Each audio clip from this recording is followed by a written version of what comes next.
Hey guys, welcome back. I just wanted to follow up after last week not making a video.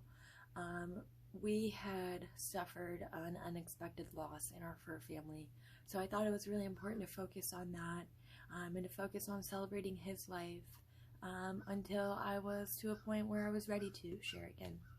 So here I am. But this week I wanted to touch on how important diet is and how obviously it is the fuel for your body, but the difference between alive and dead foods as well.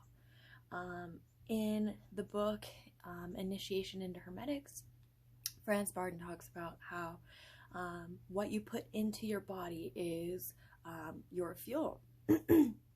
And how the body is a tetrapolar electromagnetic system, much like the Earth, how everything is very well-rounded and balanced out in terms of how the energy works, how it's being broken down, etc.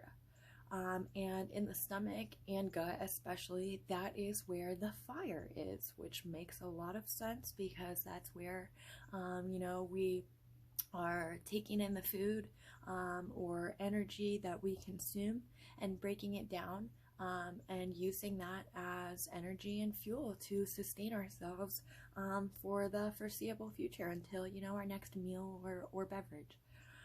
But it is so very important to be aware of what we are putting into those bodies and how we are fueling our bodies. For example, if you have a vehicle that should be running on like a high octane, your car's not going to be very happy with you if you're putting like an unleaded, really cheap brand of gas in it. So naturally, we have to start being conscious of what brand of gas we are putting in our own vessel.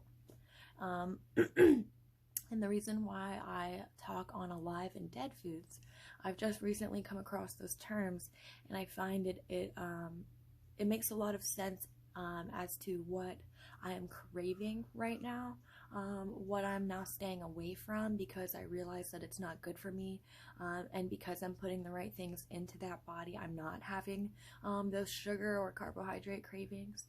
But it is very important because if we're not putting the correct fuel into our bodies, it's not going to operate for us the way that we want it to, and it makes total sense. Obviously, alive foods, great examples of this are anything that's green, that looks really fresh, it looks alive, very, bright, vibrant colors, especially fruits and vegetables, obviously.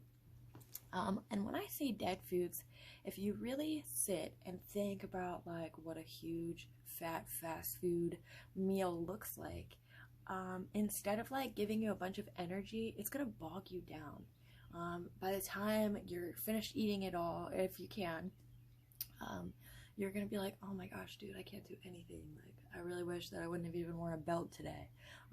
I know that feeling because I'm super guilty of it. Food is definitely one of my guilty pleasures.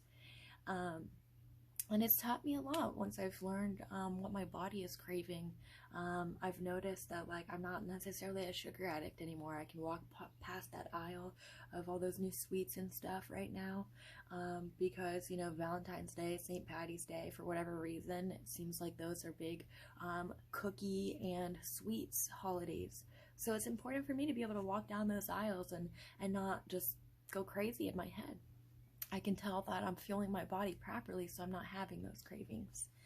Another fact about alive foods, especially greens and, fruits and veggies and whatnot, you are not going to crave, you are not going to overeat those foods. Once you sit down and you just like smash a fat salad, you're not going to be like, dude, I cannot wait to eat another salad. You're not going to have room. You're going to be full. You'd be like, okay, that was good. Whereas, other times when you're just eating, it's like, why am I not getting full? Like, I literally just smashed a whole bag of potato chips. But it's because it's not that proper type of fuel that your body is looking for. So I think it's really important to start being able to listen to your body and its wants and needs. And when you're able to discern from cravings versus like nutritional cravings, I think that's really important. I am not on any certain kind of diet. I say my diet is very spiritually based, but I do just try to take care of myself. And I'm not perfect at it. This is something that I am still working on every day, but I hope to be able to live, an all organic lifestyle eventually. And this is something that I want to touch back on because I do feel that diet is so important in order to sustain and fuel your body for all these amazing things that you want to achieve and that are yet to come. So think about diet, think about alive and dead foods, and what you're consuming before you're consuming it, and who knows, your body might just thank you for it. Love and light.